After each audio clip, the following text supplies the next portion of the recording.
क्योंकि 2016-17 के अंदर सुप्रीम कोर्ट का भी एक फैसला आया, जिस फैसले के अंदर इलेक्शन कमीशन को ये फैसले में कहा गया कि तमाम पॉलिटिकल पार्टीज, तमाम सियासी जमातों के पिछले 5 साल के अकाउंट्स की आपने जांच पड़ताल जो है वो करनी है।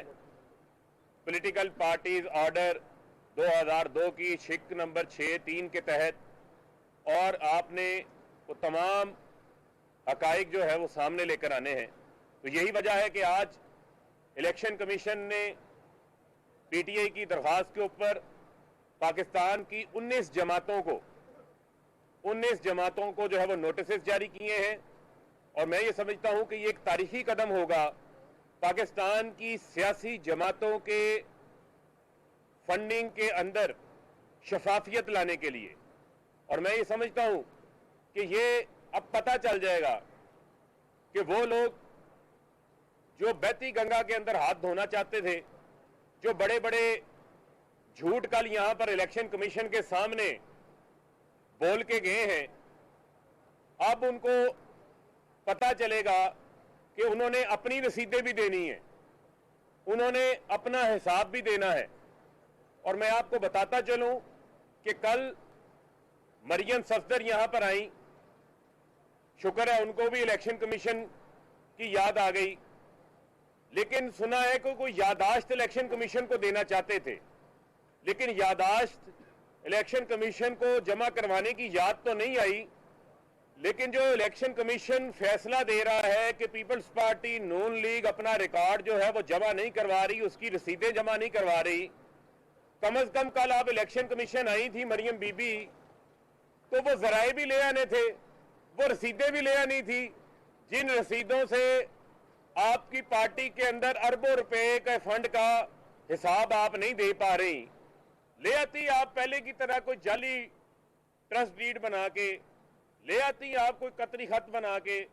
लेकिन अफसोस कि कल आपकी बात में वजन होता कि पहले आप आती, आगे कहती कि ये है पीएमएलएन के अकाउंट्स की रसीदें जो हम जमा करवा रहे हैं, ये है वो जराए अल्हम्दुलिल्लाह जिनसे पीएमएलएन के अकाउंट्स के अंदर करोड़ों अरबों रुपया आया है, वो आपने बताई नहीं। और आप झूठ लगाकर बहतान तराशी कर कर चलती बनी है। उसका भी मैं आपको जवाब देता चलूं कि पहले भी इनको शर्मिंदगी उठानी पड़ी, लेकिन अब पता नहीं ये इतने ढीठ हो चुके हैं कि इनको शर्म ही नहीं आती कि झूठ इतना बोलते हैं कि ये कहते हैं कि पता नहीं सच लगना शुरू हो जाए। तो मैं आपको बताता चलता हूं, कहते हैं जी कि इसराइली लॉबी से पीटीआई फंडिंग ले रही है। कल जिस बैरी सी शनैप का इन्होंने नाम लिया, बैरी सी शनैप अमेरिका के अंदर एक छोटा सा इमिग्रेशन लॉयर है, उसके एसोसिएट्स के अंदर ओवरसीज पाकिस्तानीज भी काम करते हैं जो इमिग्रेशन का काम करते हैं। 2012 के अंदर एक फंड रेजर अमेरिका के अंदर होता है। कल मेरी वहां पर अमेरिका में बात भी हुई, वहां पर उनके एक एसोसिएट है, उसका नाम है आसिफ चौधरी। आसिफ चौधरी और उनके 3 ओवरसीज पाकिस्तानी उस फंड रेजर के अंदर जाकर अपनी एंट्री के लिए एक $200 का चेक देते हैं और एक $750 का चेक देते हैं। कितना? $200 का चेक और $750 का चेक। और वो वीडियो भी मैं मीडिया के ऊपर भी शेयर करना चाह रहा हूं, जो कल मेरी गुज़िश्ता रात आसिफ चौधरी साहब से बात हुई, उन्होंने शेयर की। पहले भी इन्होंने कहीं 2015 में इसी तरह के इल्जामात लगाए थे, तो उन्होंने उस इल्जामात के मद में ये वीडियो बना के भेजी थी, और वो चेक्स भी उन्होंने दिखा दिए थे कि किस तरीके से वो कह रहे हैं कि ये सब झूठ है।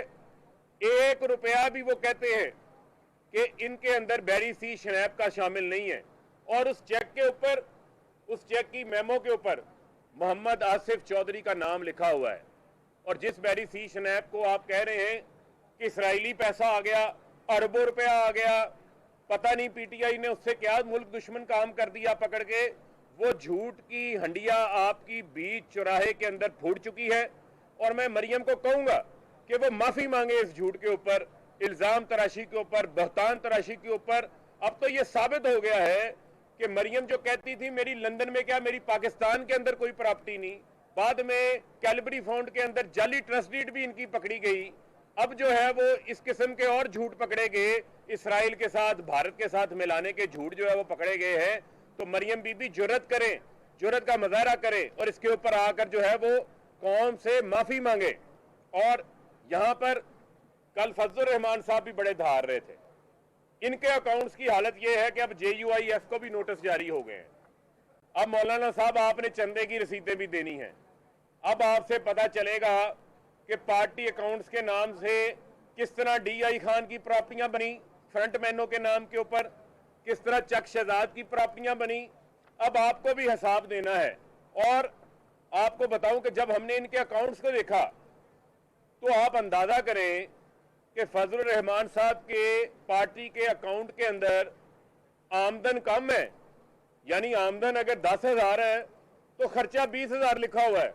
यह मेरी समझ से बालातर है कि अगर आपकी आमदन 10,000 है तो खर्चा 20,000 आपने कैसे कर लिया। हजूर, ये कौन से ऐसे जराए हैं, ये कौन सी ऐसी वारदात आपने डाली है कि आमदन 10,000 है, खर्चे आपने 20,000 लिखे हैं।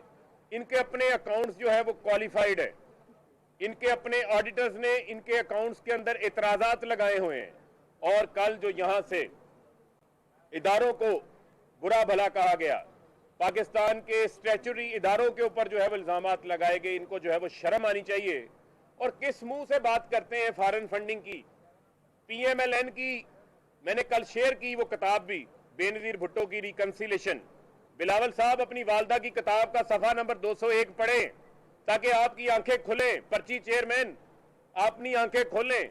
उसमें लिखा हुआ है कि फॉरेन फंडिंग की इब्तिदा PMLN ने इस मुल्क के अंदर की।